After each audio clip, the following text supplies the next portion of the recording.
I never believed in aliens until one stood at the foot of my bed and spoke the name God gave me before I was born. What this luminous being revealed to me that night didn't destroy my faith, it exploded it into something so vast, so stunningly beautiful, that everything I thought I knew about God, creation, and my own existence shattered and rebuilt itself in a single breath. I'm not here to convince you. I'm here to testify, to share what happened when the veil between heaven and earth grew thin in my ordinary bedroom, and I was chosen to receive a message that humanity has been waiting centuries to understand. This is not science fiction. This is the most real thing that has ever happened to me, and if you stay with me, what I'm about to share will shake the very foundation of how you see God, Jesus, and this sacred purpose beating inside your chest right now. I was asleep, dreaming of nothing I can remember, when something pulled me from the depths of unconsciousness with a force that felt both terrifying and impossibly gentle. My eyes opened not to darkness, but to light, pure, white, blinding light that filled every corner of my room, erasing shadows, erasing doubt, erasing everything except the overwhelming presence of something holy. The light didn't hurt my eyes the way staring at the sun would. Instead, it seemed to pour into me, through me, as if photons themselves were carriers of peace, of knowledge, of an ancient love I had forgotten. My heart hammered against my ribs, my breath caught somewhere between my lungs and my throat, and every nerve in my body screamed that I was in the presence of something beyond this world, beyond this dimension, beyond anything my mind had categories for. I tried to move, tried to speak, but my body felt both paralyzed and weightless, suspended between terror and the strangest sense of homecoming I'd ever experienced. And then I saw it in the figure standing perfectly still at the foot of my bed, tall and radiant, wrapped in light that seemed to breathe, to pulse with intelligence and purpose. The being was humanoid but not human, with features that shifted between crystalline clarity and ethereal softness, as if it existed in multiple states of reality simultaneously. Its eyes, if they were eyes, held galaxies, held eternity, held a compassion so profound that tears began streaming down my face without permission. I opened my mouth to scream, to pray, to ask what was happening. But before any sound could escape, I heard my name. Not the name on my birth certificate, not the name my parents chose, but a name I had never heard with my ears yet recognized in the deepest chamber of my soul. A name that felt like coming home after a lifetime of exile. The being's mouth didn't move. Its lips remained still, yet the voice resonated inside my skull, my chest, my very bones, speaking in a language that transcended words, a communication of pure meaning that bypassed my ears entirely. "Do not be afraid," it said, and somehow those ancient words, the same words angels spoke to shepherds, to Mary, to every human who ever stood before the divine, carried a weight that dissolved my panic like morning mist. My breathing slowed. My racing heart found a rhythm that matched the pulse of light emanating from this impossible visitor, and in that synchronized moment, I knew with absolute certainty that I was not in danger. This was not an invasion, not an abduction, not the hostile encounter that movies and fear had programmed me to expect. This was an appointment, a divine intersection between my small human life and something so much larger, a conversation that had been scheduled before the foundation of the world. The being stood, motionless, radiating patience, radiating purpose, waiting for me to settle into the reality that my bedroom had become a sanctuary, a meeting place between dimensions, a threshold where heaven touched earth. "I have traveled far," the being said without speaking, its consciousness flowing into mine like water finding its level, not across distance as you understand it, but through layers of existence, through frequencies of reality that your science is only beginning to glimpse. I wanted to ask 1,000 questions, wanted to demand explanations, credentials, proof, but something deeper than my rational mind understood that this moment was too sacred for interrogation, too precious for doubt. The light in the room shifted, deepened, became almost liquid with presence, and I felt the weight of cosmic intention settling around us like a curtain closing out the ordinary world. "I have come," the being continued, and now I could feel emotion in the wordless words, something like urgency mixed with hope, because humanity carries a misunderstanding that has lasted millennia, a confusion about the nature of the one who made all things, and the time has come for correction, for revelation, for truth to be spoken where it can take root and grow. My mouth went dry, my hands trembled beneath blankets that suddenly felt like the thinnest barrier between my fragile human form and the infinite. I didn't know if I was worthy, didn't know if I was ready, but the being's presence communicated something that bypassed worthiness entirely. I had been chosen not because I was special, but because I was willing, because in this moment, my heart was open enough to receive what heaven needed to say. You have been taught, the being began, and now the voice carried layers I hadn't noticed before, harmonics that resonated with something ancient in my DNA, frequencies that made my chest cavity hum like a tuning fork finding its note, that faith and knowledge are enemies, that the physical universe and the spiritual realm exist in opposition, that to believe in God requires you to close your eyes to the cosmos He created. The words settled into me like seeds finding fertile soil, and I realized I was nodding, recognizing a tension I'd carried my entire life without naming it, the unspoken war between the telescope and the cross, between the laboratory and the altar, between what I could measure and what I could only feel in the secret chambers of my heart during worship. The being moved then, not walking but shifting through space itself, coming closer until the light emanating from its form cast my shadow against the wall behind me, a shadow that looked small and fragile and infinitely precious. This division is the misunderstanding, it continued, and I heard sadness in the wordless communication, a grief that spanned galaxies and ages, a wound-in human consciousness that has caused you to see God as small, as threatened by discovery, as a deity who hides in the gaps of your knowledge rather than the infinite intelligence, who orchestrates every quantum fluctuation and every galactic rotation with the same deliberate love. My mind reeled, reaching for categories, for boxes to contain what I was hearing, but every framework I'd inherited from Sunday school and science class simultaneously seemed to brittle to hold this truth. The being raised what might have been a hand, a limb of pure coherent light that held form through intention rather than flesh, and suddenly the air between us shimmered, became a canvas, a screen, a window into something my eyes shouldn't have been able to perceive but somehow could. I saw equations dancing with Hebrew letters, DNA helixes intertwined with angelic script, the mathematical constant pi spiraling into the Greek letters spelling Jesus' name, and in that impossible overlay of symbol and science, I understood what the being was showing me. That there had never been a war between God's truth and the universe's truth, because they had always been the same truth wearing different languages. Your scientists chased the mechanics of creation, the being explained, and now I could see images forming in the luminous space telescopes pointed at distant nebulae, microscopes focused on dividing cells, particle accelerators smashing atoms apart to glimpse what held them together. And with every discovery, they come closer to what your prophets knew in their spirits, that intelligence, intentionality, and love are woven into the fabric of existence itself. Tears blurred my vision, not from sadness but from the overwhelming recognition of something I'd always suspected but never dared to believe, that the God I worshipped in church wasn't intimidated by the cosmos science revealed, but was magnified by it, glorified by every new planet discovered, every new law of physics understood, every deeper glimpse into the magnificent complexity of what He had spoken into being. The vision shifted, expanded, and suddenly I wasn't just seeing images but experiencing them, feeling the weight of galaxies, tasting the mathematics that governed planetary orbits, hearing the symphony of gravitational waves singing through spacetime like the breath of God, humming creation into coherence. The misunderstanding, the being said, and now its voice carried an urgency that made my spine straighten, my attention sharpened to a point finer than any blade, is that humanity has been convinced that acknowledging the vastness of the universe somehow diminishes the intimacy of God's love, that accepting the existence of other worlds, other dimensions, other forms of consciousness, somehow threatens the uniqueness of what happened on Earth. I felt my breath catch because this was the question I'd never voiced even to myself, the secret fear that if the universe was this big, this old, this populated with possibilities, then maybe Earth wasn't special. Maybe we weren't special. Maybe the story of Jesus was just one myth among billions spinning through an indifferent cosmos. The being leaned closer, and I felt rather than saw it smile, felt warmth radiating from its presence that made every cell in my body remember it was loved,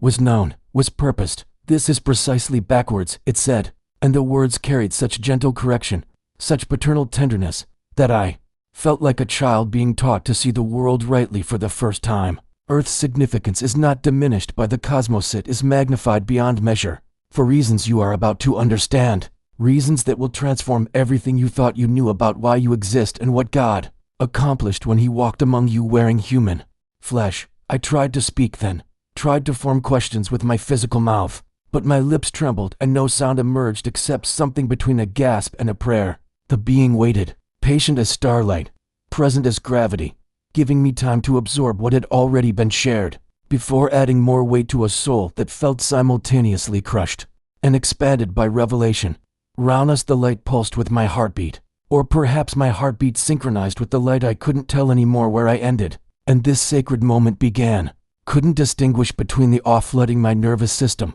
and the presence of the being, whose very existence rewrote my understanding of what was possible. I have not come to diminish your faith, the being said finally, its voice wrapping around me like a blanket woven from compassion and cosmic authority. I have come because your faith is a seed that was planted in truth, but has been growing in soil, mixed with fear, with limitation, with the view of God too small to hold his actual glory. The room seemed to inhale, the walls expanding outward into infinity, and I knew with absolute certainty that everything I'd believed about God was about to be carefully dismantled and rebuilt into something so much larger, so much more wonderful, that my heart would never fit back into its old dimensions again. The being extended both arms now, and the gesture carried such authority that I felt the room to house the entire planet beneath me pause in its rotation, holding its breath for what came next. Before I show you Earth's creation, it said, and the words thrummed through my sternum like a bass note from the universe's first song. You must first witness what came before creation itself, before time began its forward march, before space unfurled its dimensions, before the first light pierced the firstborn darkness. The air between us didn't just shimmer, now it tore, like fabric ripping to reveal something behind the curtain of reality. And through that opening I saw nothing, not the nothing of an empty room or a vacant lot, but the nothing that existed before existence had categories, before being and non-being had separated into concepts my mind could distinguish. Yet even in that absolute void, I perceived something, a presence, a potential, an awareness that had no beginning because it was the beginning, the eternal I am that Moses heard from the burning bush, the self-existent one who owed his existence to nothing but himself. I felt my consciousness fragmenting under the weight of what I was witnessing, felt my sense of self dissolving, like sugar in infinite water, and I would have been terrified except that the nothing wasn't cold or hostile. It was alive with intention, pregnant with purpose, vibrating with a love so concentrated it had nowhere to go but outward into expression. Watch, the being commanded, and its voice carried such reverence that I knew even this luminous creature stood in awe of what it was showing me. Was itself a worshipper in the presence of the mystery it revealed. From the center of that pregnant nothing, I saw or felt or knew through senses I didn't possess 5 minutes ago a stirring, the first movement in an existence that had known only stillness, the first thought in a consciousness that had been, until that moment, potentiality without expression. It wasn't an explosion, not the bang of cosmic violence I'd imagined from science documentaries, but something infinitely more intimate, God becoming aware of himself, the eternal consciousness opening eyes that had always existed, but had never before looked upon anything separate from themselves, and in that first act of divine self-awareness, speaking, I am. The words, if they were words and not something more fundamental then language, didn't just fill the void but created the very concept of filling, established the difference between here and there, between speaker and spoken, between the one who existed and the space in which existence could unfold. I watched as that declaration rippled outward, and wherever the ripples touched the nothing, something erupted into being, not matter yet, not energy in forms I could recognize, but the laws themselves, the rules that would govern how matter and energy would eventually behave, the mathematical constants and physical principles that my physics teachers had taught me to measure, but never to worship. Yet watching them birth themselves from God's self-declaration, I understood that every equation scientists discovered wasn't just describing reality, it was describing God's chosen grammar, the syntax of his creative speech, the consistent vocabulary through which I am would express himself across infinite scales of magnitude. The vision intensified, and I felt my body back in the bedroom, beginning to shake, trembling not from fear, but from the sheer voltage of revelation flowing through neural pathways that weren't designed to carry this much truth, this much beauty, this much coherent meaning. Do you see? The being asked, and I heard tenderness in the question, heard the desire of a teacher watching a student finally grasp what all the lessons had been pointing toward. God was not created because God is creation's source, the uncaused cause. the unmoved mover, the eternal present from which all moments flow like water, from an inexhaustible spring. Before me the vision of that primordial nothing giving birth to everything accelerated, time itself being born so that change could occur, space itself unfurling so that distance could separate one thing from another, and through it all the presence of that original consciousness, the I am, permeating every particle, sustaining every force, holding every dimension in existence through the continuous act of divine attention. I understood then what the mystics had tried to tell us, what the quantum physicists were discovering in their laboratories without always having language to contain it, that the universe wasn't a machine God built and walked away from,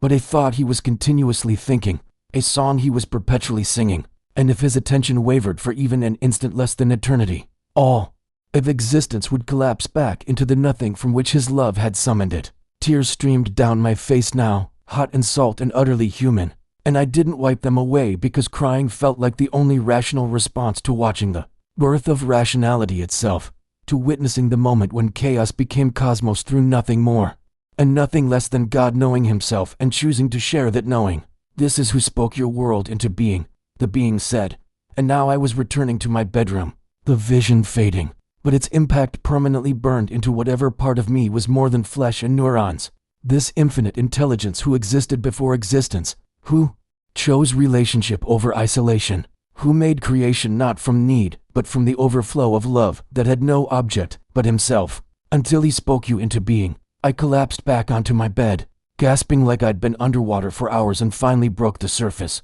My lungs remembering how to process oxygen, my heart remembering its rhythm, but my soul forever altered by what it had witnessed. The being remained at the foot of my bed, patient and radiant, giving me time to return fully to my body, to my room, to my small human moment in the vast timeline of existence it had just let me glimpse. The God you worship on Sundays, it continued, and I heard joy in its voice now, celebration. That I had survived the seeing, that my faith hadn't shattered under the weight of cosmic reality, but had expanded to hold more. Truth is not diminished by his vastness. He is the same yesterday, today, and forever. And the forever reaches further back and forward than your theologians dared to imagine, and his love burns brighter than the core of every star he maintains with his word. I nodded, unable to speak, knowing that language had become both insufficient and unnecessary, knowing that I had been changed at a depth where words couldn't reach, knowing that I would never again be able to worship a small God, a safe God, a deity who fit inside my understanding, because I had seen the truth. God was the infinite I am who needed nothing but chose everything, who existed in perfect self-sufficiency but loved with such extravagance that universes poured from his being like light from the sun, effortless and eternal, and aimed at creatures like me who could receive that light and reflect it back in worship, in wonder, in the simple act of existing as he intended, aware, awake, and forever marked by the knowledge that before anything was, he already loved me. I was still trembling from the vision of creation's first moment when the being moved closer, and this time its approach felt different, less overwhelming, more intentional, as if it had calibrated its presence to match my newly expanded capacity to receive what it needed to show me. You have seen the beginning, it said, and its voice carried harmonics that made the air taste like ozone and honey. Now you must understand the structure, the holy architecture that connects heaven to earth, spirit to matter, the throne room of God to this very bedroom where you lie whittling between terror and wonder. It raised one luminous hand, and the gesture reminded me simultaneously of a priest offering blessing, and a teacher about to unveil a diagram that would reorganize everything I thought I knew. What I am about to reveal will challenge the categories your species has created, it continued, and I saw something like compassion flicker across features that weren't quite features. But truth does not bend to accommodate your comfortable distinctions between the natural and supernatural, between angel and alien, between the messengers of heaven and the travelers of the cosmos. The space between us began to fill with light that formed shapes, winged figures that I recognized from Sunday school flannel boards, but also beings of geometric complexity that belonged in science fiction. And as I watched them take form in the air of my bedroom, I realized with a jolt that shook my entire theological framework. They were the same, variations on a single theme, different expressions of one divine purpose. We are the messengers, the being said. And now I understood that we included both the angels I had prayed to for protection and the entities that abduction researchers cataloged in their files. both the seraphim that covered their faces before God's throne and the luminous visitors that hovered over desert highways and crafts that defied physics. Your scriptures call us angels, Malachim, messengers sent from the presence of the Most High to guide, to warn, to reveal, to protect the unfolding of His plan. Across the theater of space and time, I watched as the figures in the air shifted, and I saw what looked like classical angels with wings and robes transform seamlessly into beings of light piloting vessels of concentrated energy, and then shift again into forms that matched ancient carvings from Sumeria, from Egypt, from cultures that had no contact with each other yet drew the same visitors with the same reverent fear. Your ancestors did not have language for dimensions beyond the three they could measure, it explained, and I heard patience in its tone, the patience of a parent helping a child understand that the monster in the closet was just a coat on a hanger casting shadows. So when we appeared to Abraham, to Moses, to Ezekiel, they described us in the only terms their reality could contain: angels, pillars of fire, wheels within, wheels covered with eyes that saw in directions they had no names for. I felt my breathing quicken as the implications cascaded through my mind, like dominoes falling in patterns I couldn't predict, but couldn't deny. What if every angelic visitation in Scripture was also an interdimensional encounter? What if the burning bush was not metaphor but technology operating on principles that made fire and speech converge? What if Jacob's ladder wasn't dream, but vision of the actual pathways between heaven's frequency and earth's denser reality? When your prophets wrote of angels ascending and descending, the being continued, and now I saw exactly that: luminous figures moving up and down corridors of light that connected the sky above my house to something far beyond the sky, to realms that existed adjacent to my reality, but operating on different laws. They were documenting what you now call extraterrestrial contact, but their framework was worship, not science, so they clothed the experience in religious language because that was the only language that could hold both the terror and the holiness of the encounter. I thought of every biblical account I had memorized in youth group: the angels at Sodom, the warrior angel that struck down Assyria's army in a single night, the messenger that appeared to Mary with news that would split history into before and after, and I saw them all suddenly as both perfectly true and radically misunderstood. Not fairy tales that needed debunking, but encounters that needed translation across the barrier between ancient perception and modern comprehension. We serve the same God, it said, and the emphasis it placed on same made the walls of my bedroom vibrate with harmonic resonance. The God who spoke existence into being, the God who numbers the stars and names them all, the God who so loved this world, this specific planet in this specific galaxy, that He would eventually do something unprecedented in the history of all creation. The figures of light around us began to bow, began to kneel in postures of worship, directed not at the being before me, but at something beyond us both, something that made even these interdimensional servants humble themselves. And I felt my own body responding, sliding from the bed to my knees without conscious decision, compelled by the holiness that was flooding my small room until it felt like a cathedral, like a throne room, like the very point where heaven pressed its face against the veil of material existence. You have called us aliens because we come from beyond your world, the being said, and now it too was kneeling, and seeing this luminous creature that could manipulate dimensions and traverse galaxies bowing beside me filled me with awe that bordered on unbearable. But we are not foreign to God's purpose, we are woven into it, threads in a tapestry so vast that your theologians have only glimpsed the corner of one panel,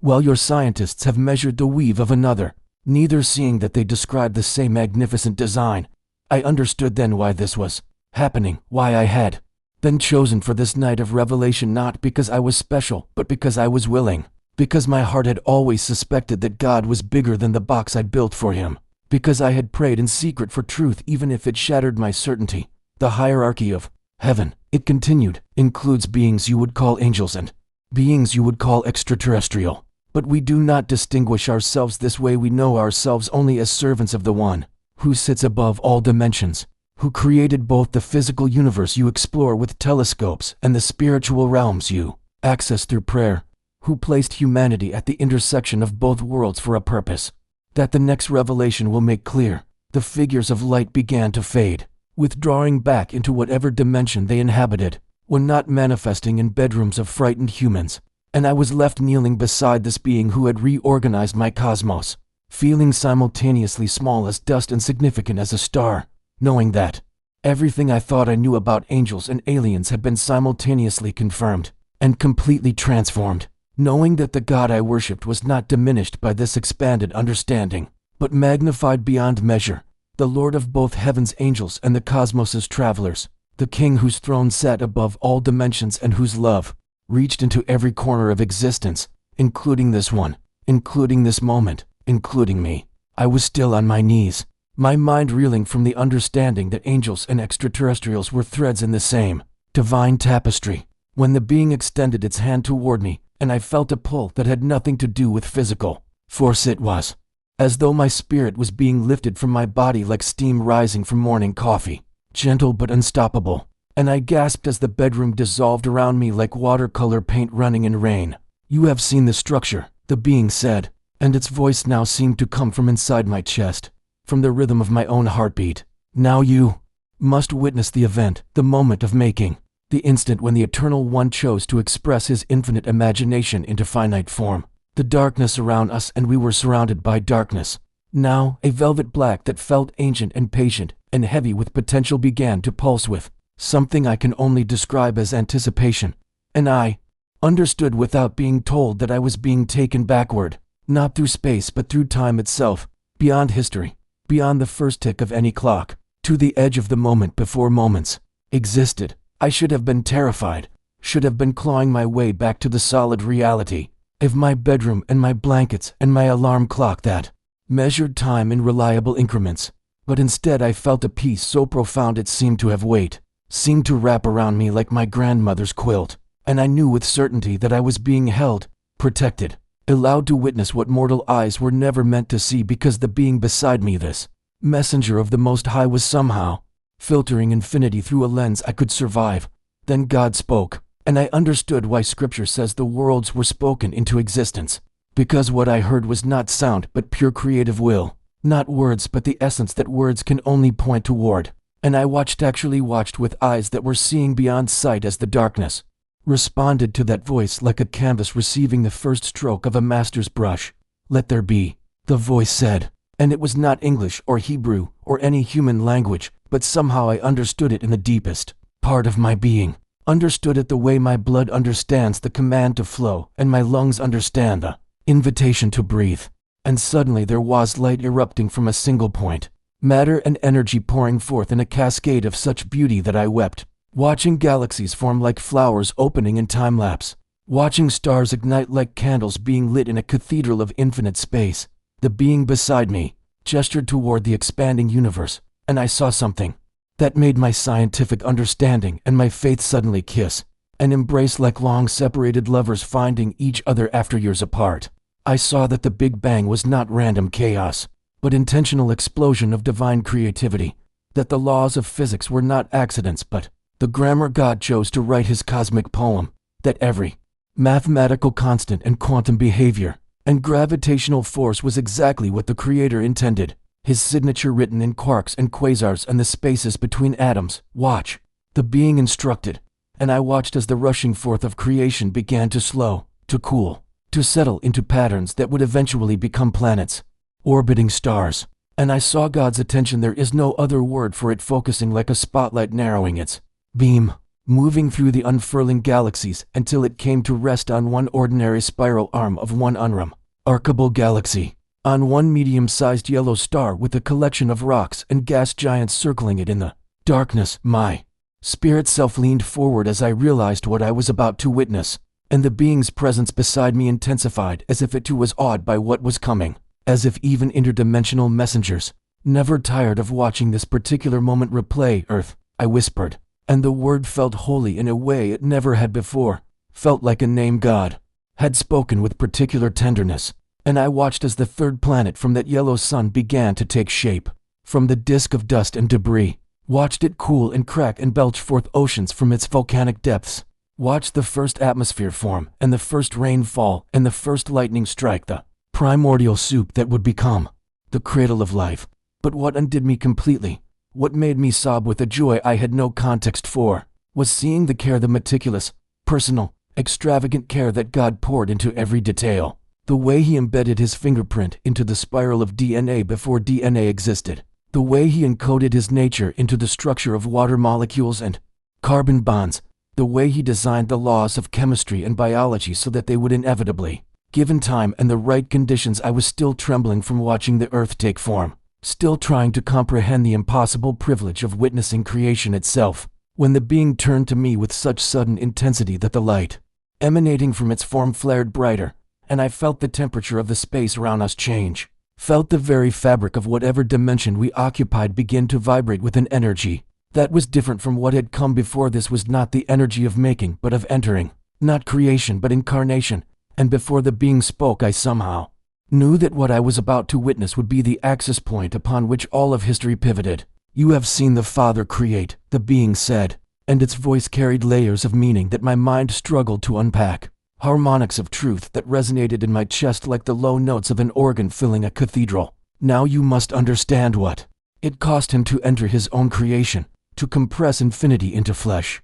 to subject himself to the very laws he authored so that those laws could be fulfilled and transcended simultaneously." The darkness around us began to shift, and I realized we were moving again, but this time not backward through the corridor of time, but forward, rushing through millennia in heartbeats, watching the earth spin and civilizations rise and fall like waves on a shore, watching humanity stumble and grow and reach and fail, and through it all I could sense something building, some cosmic tension mounting like the air before a lightning strike, like all of creation was holding its breath in anticipation of a moment that would change everything forever. Then we stopped, hovering above a small planet that I recognized as Earth, but an Earth wrapped in the particular darkness of a Middle Eastern night, 2,000 years ago, and the being gestured toward an insignificant town that barely registered as a dot of lamplight against the darkness of the Judean hills, and it said simply, "Watch the impossible become inevitable. Watch the eternal step into time. Watch God become the answer to the question humanity has been asking since Eden. Does He really love us enough to join us in our suffering?" I watched as something happened in that small town, in a structure that was barely more than a cave for animals, and I cannot fully describe what I saw because my vocabulary was not designed for this. But I witnessed the moment when divinity folded itself into human DNA, when the consciousness that had spoken galaxies into existence compressed itself into the handful of cells that would become an embryo in a teenage girl's womb, and the shockwave of that event, I felt it, actually felt it ripple outward through dimensions I had no names for, felt it shake the foundations of reality itself like a stone dropped into an infinite pond. Every civilization capable of perceiving beyond their physical dimension felt that moment. The being told me, and I heard something like awe in its voice, as if even angels and their interdimensional kindred could barely process what they were witnessing. Every world where consciousness had evolved to seek its creator, they all turned their attention toward Earth in that instant, because the Maker had entered the Made. The author had written himself into his own story, and nothing in any universe would ever be the same. The scene shifted and I watched Jesus grow from infant to child to man, but I was not seeing it as the Gospels recorded it. I was seeing it through the lens the being provided, seeing the cosmic significance of every miracle and teaching, understanding that when he touched the blind and they saw, he was not just healing eyes but demonstrating that God wanted humanity to truly see, that when he fed thousands with almost nothing, he was showing that divine abundance was the true nature of reality beneath the scarcity we believed in, that when he calmed storms and walked on water, he was reminding creation who had authored its physical laws and could therefore supersede them when love required it. But it was the final week that the being slowed down to show me in excruciating detail, and I watched Jesus enter Jerusalem knowing exactly what was coming, watched him sweat blood in a garden while wrestling with the weight of what he was about to carry, watched him betrayed and beaten and mocked and crucified, and I wanted to look away because the brutality was overwhelming, but the being placed what felt like a hand on my shoulder and said, "Do not turn from this, because what appears to be defeat is actually the most powerful act in the history of all worlds. Watch what happens in the dimensions you cannot normally see." As Jesus breathed his last and declared it finished, I saw something tear open in the spiritual realm, saw chains that had bound humanity since the first rebellion suddenly shatter like glass, saw a pathway open between earth and heaven that had been closed since Eden, saw the price for every wrong thought and broken promise, an act of hatred paid in full by the only being in existence who owed no debt but chose to pay it anyway, Then came the morning 3 days later, and the being's light intensified until I could barely look at it as we watched Jesus walk out of the tomb wearing a body that was somehow physical and transcended simultaneously, death itself collapsing in defeat because the author of life had entered its domain and conquered it from the inside out. This is what your scholars and theologians have tried to explain for 2,000 years, the being said, and its voice was thick with emotion I did not know interdimensional entities could feel. But most of them make it too small, confine it to your one planet, your one species, when the truth is that what Jesus accomplished rippled through every dimension, where rebellion against the Creator had taken root, every world where beings had chosen separation over connection, every realm where darkness had claimed it could not be overcome. The resurrection was not just a human event, but a universal declaration that God's love is stronger than every force that opposes it, that his desire for relationship with his creation is so fierce he would die to restore it. I watched as beings from civilizations I had no names for, entities that existed in dimensions adjacent to ours, creatures of light and consciousness that had been watching Earth with increasing attention, all responded to the resurrection like instruments in an orchestra finally hearing the note they had been waiting for, and I understood that the being standing beside me was showing me something the church had lost in its own small interpretations, that Jesus did not just save humanity, he redeemed the entire cosmic order, made Earth the most sacred planet in all of existence, not because we deserved it, but because God had chosen it as the stage for the greatest act of love the multiverse would ever witness. And every angel and every being capable of understanding was still in awe of what they had seen happen here, on this small blue world. When eternity invaded time and love defeated death forever, I was still reeling from the vision of the resurrection, still feeling the aftershocks of that cosmic victory reverberating through my chest. When the being turned to face me fully, and the of its presence changed in a way that made me understand we had arrived at the heart of why I had been shown all of this, why I had been pulled from my bed and carried through dimensions and given eyes to see what angels themselves still marvel that after 2,000 years, you have witnessed the event, the being said, and its voice carried a weight that pressed against my spirit like gravity. But now you must understand the implications, because what happened on that first resurrection morning was not merely the defeat of death but the forging of a key, and this key does not open just one door but infinite doors, does not grant access to one realm but to all realms where consciousness exists and yearns for reconciliation with its creator. The space around us began to shimmer, and suddenly, I was seeing Earth again, but from a perspective that showed it glowing with a light that had nothing to do with the sun, a luminescence that pulsed from within the planet itself. And I realized I was seeing the spiritual reality underlying the physical one, seeing what Earth had become in the cosmic order after Christ had walked upon it, died upon it, and risen within it. Before the crucifixion and resurrection, Earth was simply another world among countless worlds, the being explained, and I watched as other planets appeared in my vision, some teeming with life I could recognize and others hosting consciousnesses so alien I could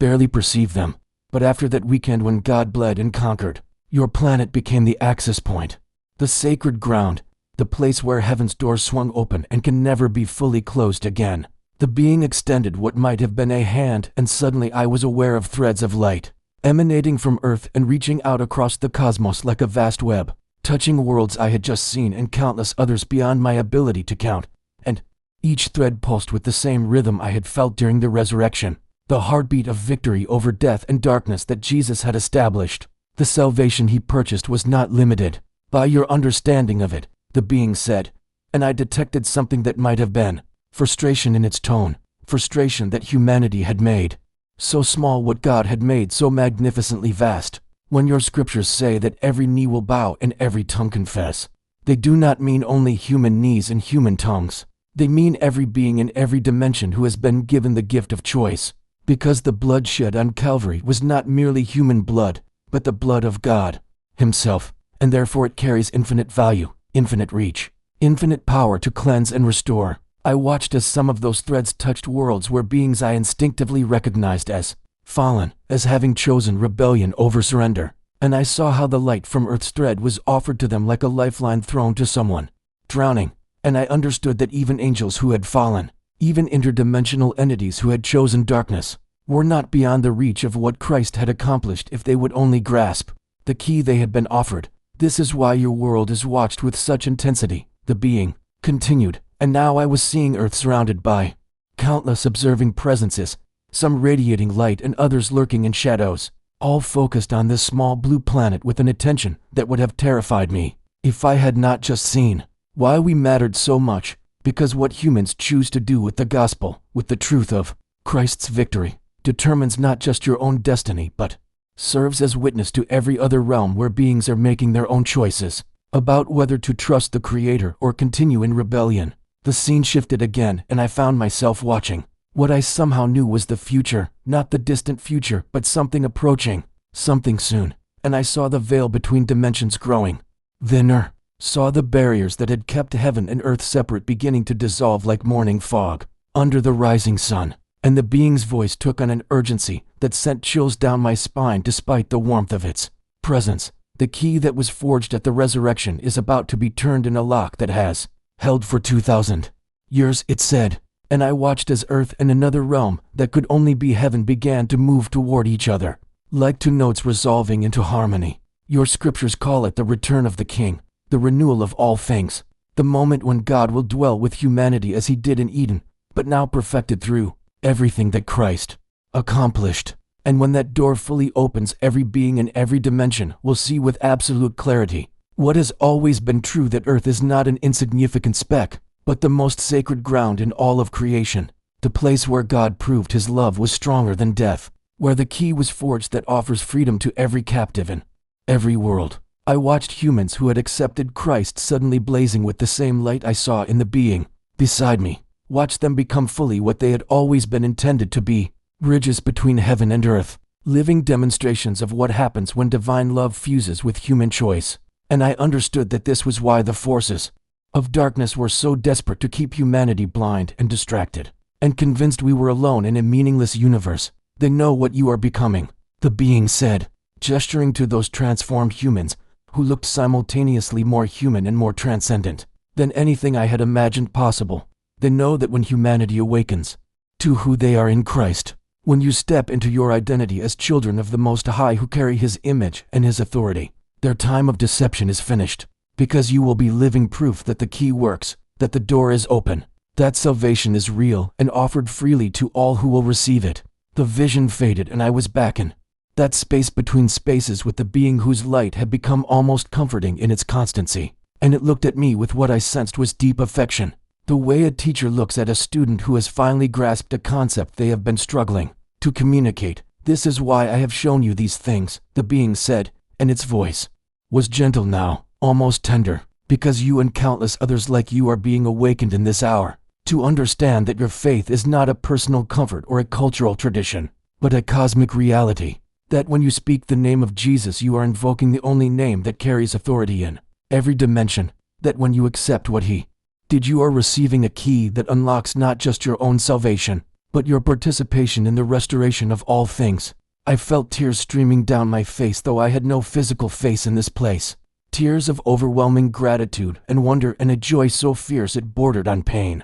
because I finally understood that everything I had been taught about God's love had been true but far too small, that the gospel was not about escaping earth, but about earth becoming what it was always meant to be, that the crucifixion and resurrection were not just about my personal sins, but about God reclaiming every inch of his creation from the darkness that had tried to steal it. Never forget what you have seen, the being said, and I felt its presence beginning to withdraw, felt myself being pulled back toward my body and my world and my life that would never be the same. Never forget that you live on sacred ground, that you carry a sacred key, and that you were created for a sacred purpose that is only now beginning to fully unfold. As heaven and earth prepare to become one again, I was still absorbing the magnitude of what I had witnessed, still trembling with the understanding that earth itself had become the universe's holiest ground through Christ's sacrifice, when the being's light suddenly dimmed and its posture shifted in a way that communicated caution,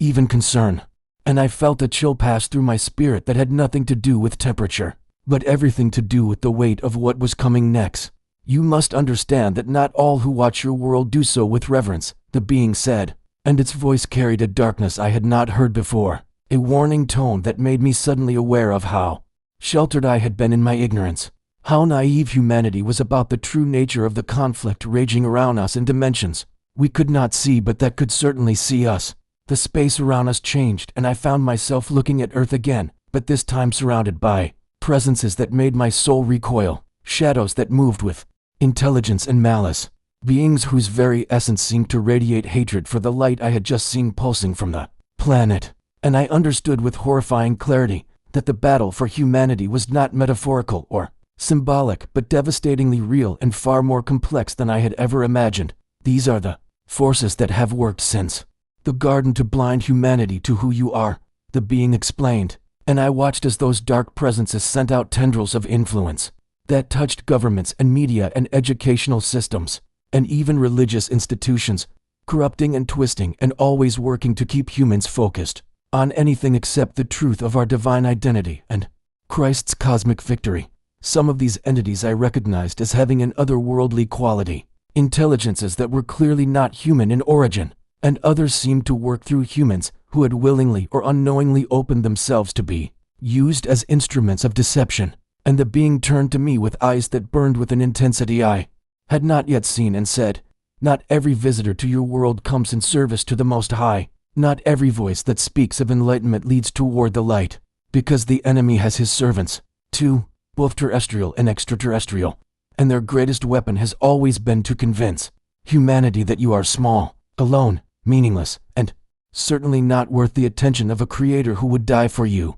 I watched in horror as those dark influences worked through centuries of human history, always adapting their tactics, but never changing their core mission to separate humanity from the knowledge of God's love and our identity as His children. And I saw how they had twisted science to become a religion of materialism that denied the spirit, twisted religion to become a system of control that obscured relationship, twisted entertainment and education and philosophy, all toward the same end of keeping humans blind to the truth that we are eternal beings created in the image of the Eternal One. They fear what happens when humans awaken, the being said. And now I was shown flashes of individuals throughout history who had glimpsed the truth, who had stepped into their divine authority through faith in Christ. And I watched as those humans became threats that the darkness desperately worked to silence or discredit or distract, because a human who knows who they are in Christ and walks in that identity with the authority it grants is more powerful than any fallen angel or rebellious entity from any dimension.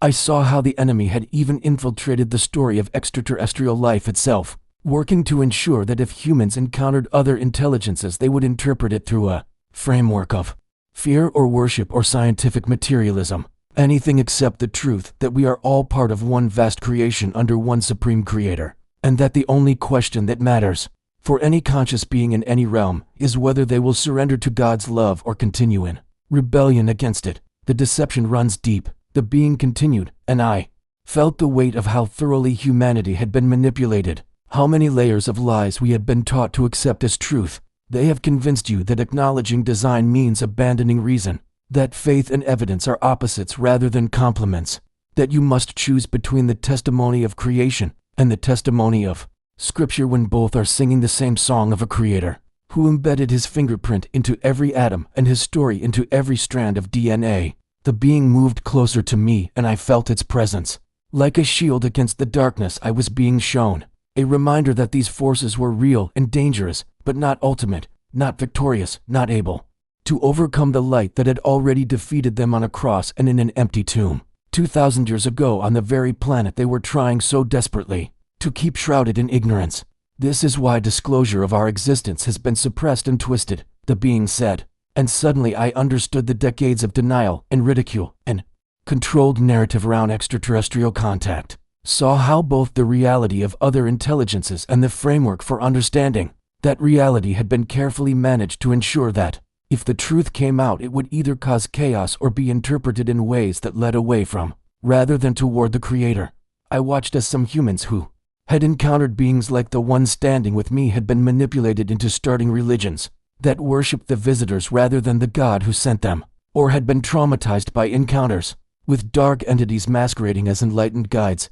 And I saw how the enemy had used both the reality of interdimensional contact and the confusion around it as tools to further blind humanity to the simple central truth that Jesus Christ is Lord of all dimensions, all beings, all powers, and that his name alone carries the authority to command both angels and demons, both terrestrial and extraterrestrial servants of either light or darkness. They cannot stop what is coming, the being said, and its voice carried absolute certainty that cut through the heaviness of what I was witnessing. They cannot prevent the awakening, cannot keep the veil in place forever, cannot ultimately win a war that was decided at Calvary, but they can delay and distort and damage, and they can ensure that many humans miss the truth even when it is standing right in front of them, which is why you must speak what you have seen. I felt the full weight of that responsibility settle on me like a mantle I had not asked for, but could not refuse, understanding that I was being entrusted with a message that would sound insane to many and threatening to the forces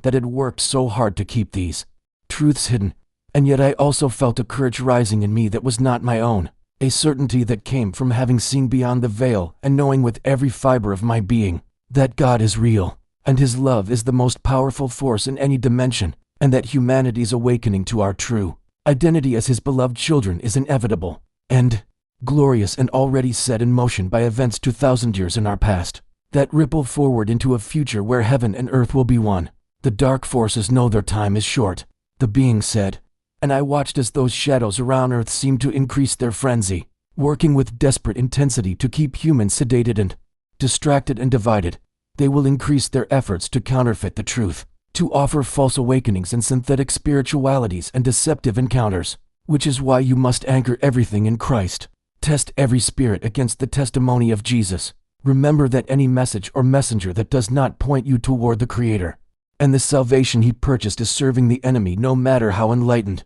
or advanced they claim to be. I understood then that discernment would be crucial in the days ahead, that as the veil thinned and more humans began to perceive the reality of dimensions beyond the physical, there would be many voices claiming to offer truth and only one voice that actually could, and that the key to navigating the chaos would be the same key that had unlocked every door I had been shown tonight. The name and nature and victory of Jesus Christ, who is the same yesterday and today and forever, in this world and all worlds, the Alpha and Omega, whose authority every knee will bow to, whether they have knees like mine or something entirely other. I stood there trembling in the presence of this being, surrounded by the echoing weight of everything I had witnessed, the glory of creation and the horror of the war raging for human souls. And the question finally tore itself from my throat with a desperation that surprised me. A need to understand why all of this had been shown to me, why I had been pulled from my ordinary life into this overwhelming cascade of cosmic truth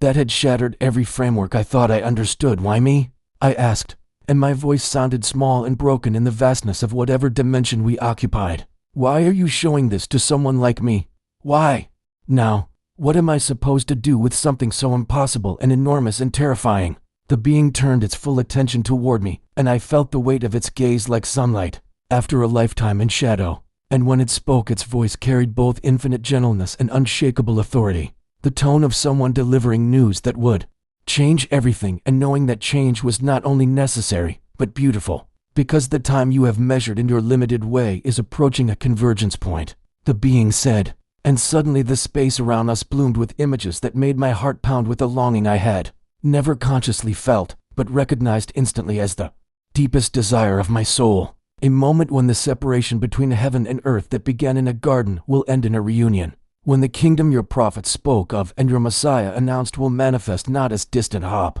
but present reality. And humanity must be prepared to step into the identity and purpose you were always created for. I watched as the veil between dimensions grew thin and transparent in the vision before me, saw how the physical world I had always known as solid and separate was actually interpenetrated with realms of glory that had been there all along, but hidden from eyes that were not ready to perceive them. And I understood that readiness was not about worthiness but about awakening, about remembering who we actually are beneath the layers of deception and limitation the enemy had worked so hard to wrap around human consciousness. Your world is about to undergo a transformation, the being continued, and I saw Earth begin to shimmer with an intensity that reminded me of how it had looked when shown as the most sacred planet. But now that sacredness was not just observed from outside, but radiating outward and upward and through, as if the planet itself was waking from a long sleep into its true purpose. And as the planet awakens, so must the children of God who were placed upon it as His image bearers,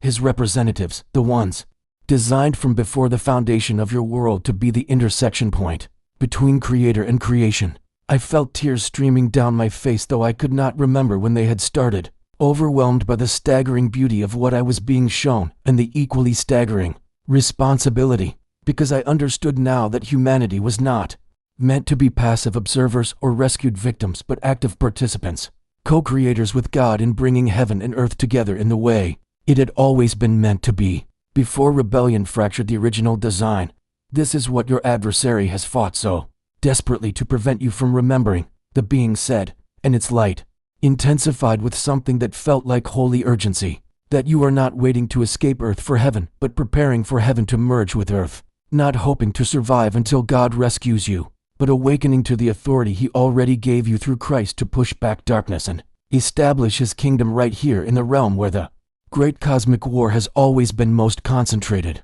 The vision shifted, and I saw humans beginning to wake up across the planet, individuals having encounters and revelations, and suddenly seeing through the lies that had kept them small and afraid and focused on mere survival. And as they woke, they began to move differently, speak differently, carry themselves with an authority that came from finally knowing whose they were and what they were made for. And I watched as that awakening spread like light across darkness, unstoppable and transformative and terrifying to the forces that had controlled humanity through ignorance for so long. You are being called to remember that you are children of the Most High, the being declared, and its voice resonated through every particle of my being, until I felt like I might shatter from the truth of it. Not created to merely believe in God from a distance, but to know him intimately, to carry his presence, to operate in the authority of Christ who reconciled all things in heaven and on earth, to be the very body through which he continues to move in your world until the day when he returns, not to a humanity cowering in defeat, but to a bride who has made herself ready, who has stepped into her identity and prepared the earth as a worthy habitation for the union of divine and human that was always the ultimate purpose. I saw myself in that vision, saw countless others like me who would be given glimpses behind the veil, not because we were special, but because we were willing, because we said yes to carrying a message that would sound like madness to ears still deafened by the world's noise, but would ring like a bell of recognition to hearts that were ready to wake up. The convergence is not something you wait for passively, the being said, and now I felt its hands, if they were hands, rest on my shoulders with a touch that was both otherworldly and more real than anything I had ever felt. It is something you participate in creating through surrender to God, through walking in the authority of Christ, through refusing to accept the limitations the enemy has convinced you are normal, through living as who you actually are, eternal beings having a temporary physical experience,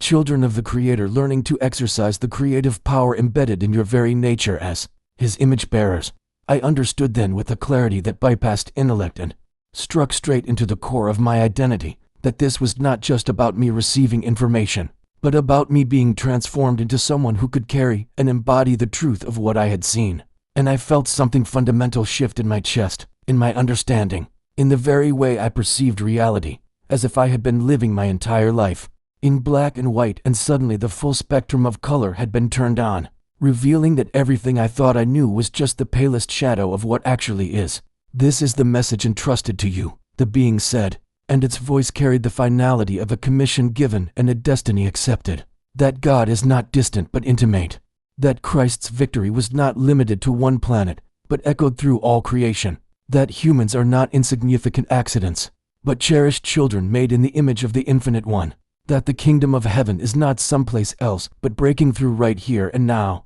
And that every person must choose whether to awaken to this truth or continue sleeping through the most important moment in human history. I felt the weight and the wonder of it, felt my fear transforming into faith and my confusion crystallizing into purpose. And though I still did not fully understand how I would speak these things or who would listen or what it would cost, I knew with absolute certainty that I would speak them because I had seen what is true and could never again pretend that the comfortable lies were sufficient. The time of separation is ending, the being said, and I felt those words settle into my bones like an anchor and a promise. Heaven and earth will be one. Creator and creation will be united in the way that was always intended. And humanity will finally understand that you were never meant to merely survive on a fallen planet, but to transform it through partnership with the God who loves you enough to enter his own creation and die to prove it. The being's form began to shimmer and pulse with a light that no longer hurt to look at, but instead filled me with a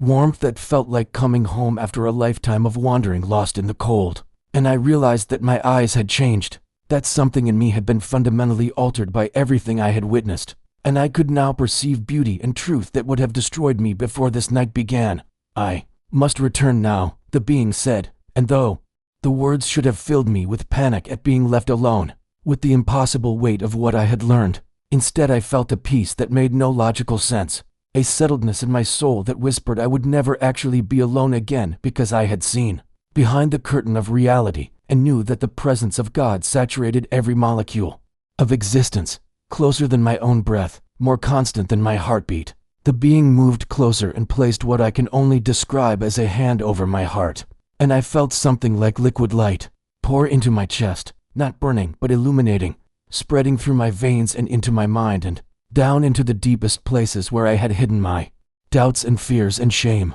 And those dark spaces simply dissolved in the presence of that light like shadows that never had any substance to begin with but only existed because I had believed in them. You will speak what you have seen, the being said, and it was not a command, but a simple statement of what would naturally flow from someone who had been changed at such a fundamental level. And some will mock you, and some will fear you, and some will call you deceived, but others will recognize the truth, because it will resonate with something planted deep in their spirits before they were born, a seed of knowing that has been waiting for permission to grow. I wanted to ask 1,000 more questions, wanted to beg for more time, wanted to somehow capture and preserve every detail of what I had experienced, so that it could never fade or be dismissed as imagination. But the being seemed to perceive my anxiety, and its presence expanded around me one final time in what felt unmistakably like an embrace, and in that moment I understood that faith was precisely what it had said at the beginning, not blind belief in things unseen,